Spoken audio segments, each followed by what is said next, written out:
أهلا وسهلا بكم متابعي قناة غموض وحقائق. هذا الموضوع حساس بعض الشيء، الهدف منه التثقيف والتوعية فقط لكل من يبحث عن المعرفة.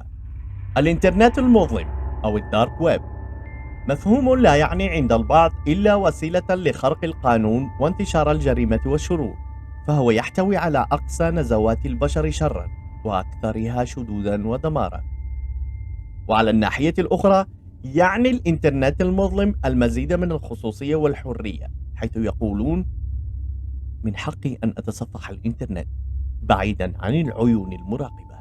لكن بينما الحرب دائرة بين أصحاب الاتجاهات المتعارضة، نجد الكثيرين الذين لا يعرفون من الأساس ما هو الإنترنت المظلم.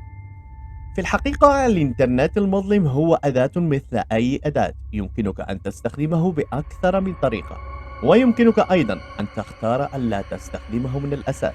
في هذا الفيديو سوف نتناول معكم مفهوم الإنترنت المظلم وأهم الحقائق والمعلومات الخاصة به، وكيف يمكنك الدخول للإنترنت المظلم.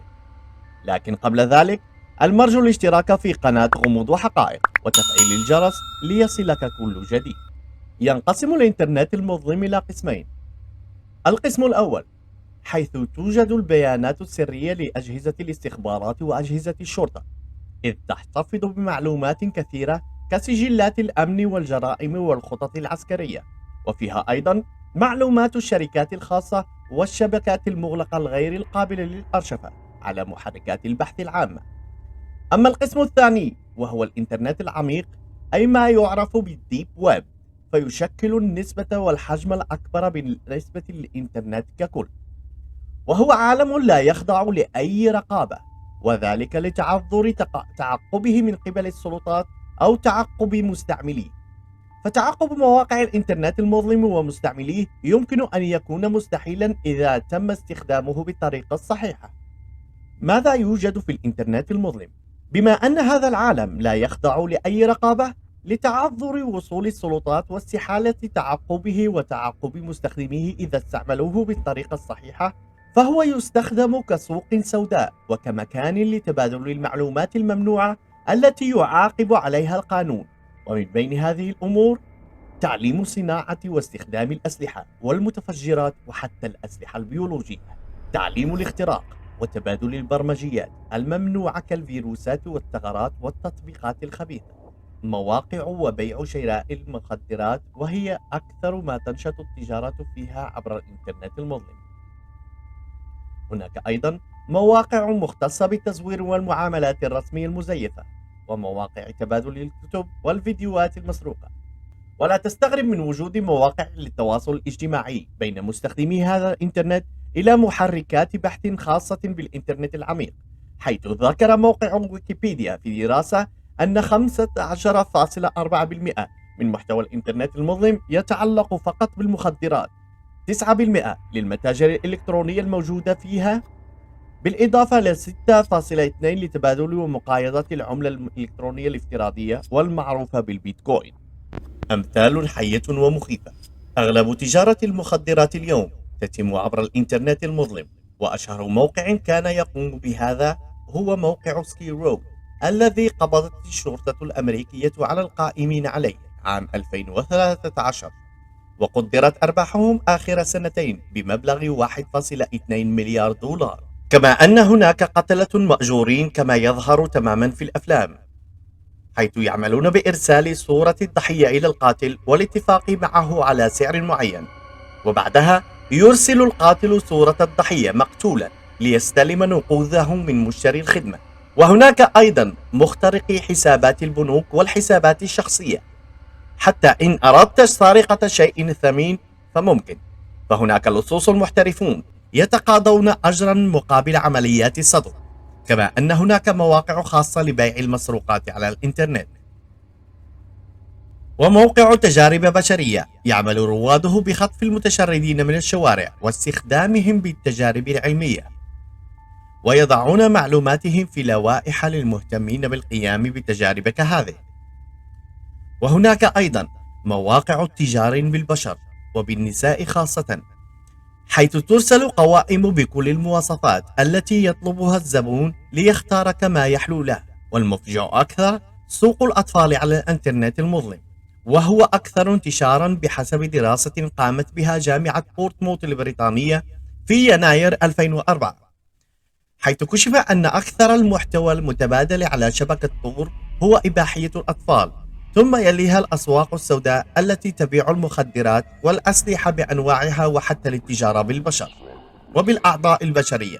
ولجودة الخدمة في السوق السوداء هناك ميزة التقييمات، حيث يقيم كل بائع من قبل المشترين لزيادة الثقة بينه وبين المشترين الجدد، هذا كله فضلا عن تزوير الأوراق الرسمية كالهويات وجوازات السفر.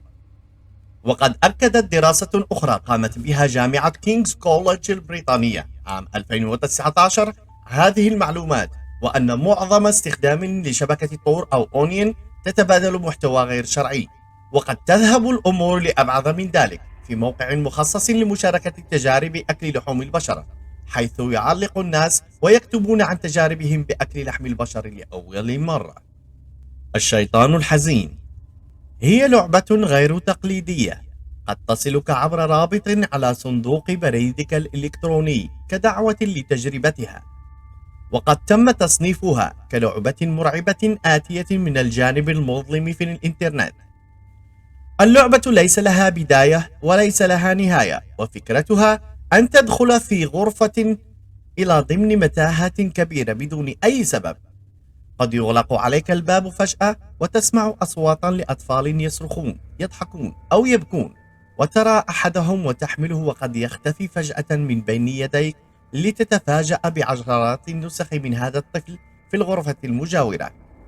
ويعود تفسير الهدف من هذه اللعبة الغريبة هو أن مصمم اللعبة يرغب بجعل اللاعب يشعر بمستخدم الإنترنت المظلم، وكيف تتم تجارة الجنس والأطفال المنتشرة بكثرة، وأن لا سلطة ولا رقابة على الأعمال الغير مشروعة.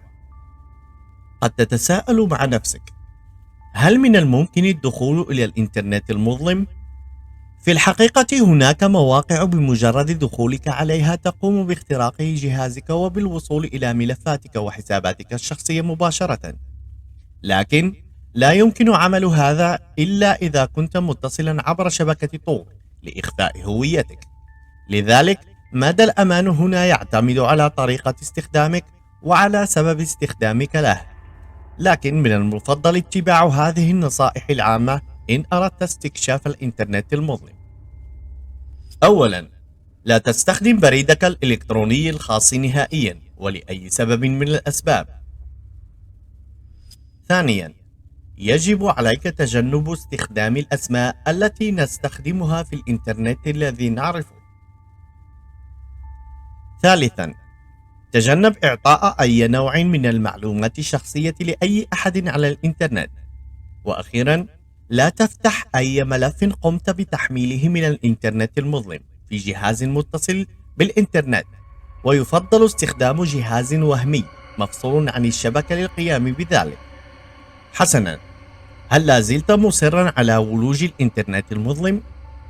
إن كنت حقا مصرا على استكشاف هذا العالم بنفسك، فلا ننصحك إلا إذا كنت خبيرا بالأمن المعلوماتي، فهناك عدة طرق لبعض الشبكات تحتاج إلى دعوة من أحد مستخدميها، وهناك عدد كبير من هذه الشبكات السرية الأخرى يمكن الوصول إليها فقط بالاستخدام للبرمجيات ومتصفحات خاصة قد يصعب العثور عليها على مواقع الإنترنت المظلم من كثرتها، فهي بطاقات غير مألوفة وبروتوكولات أخرى غير التي نعرفها، لكن هناك عدة محركات بحث خاصة يمكنك الاستعانة بها.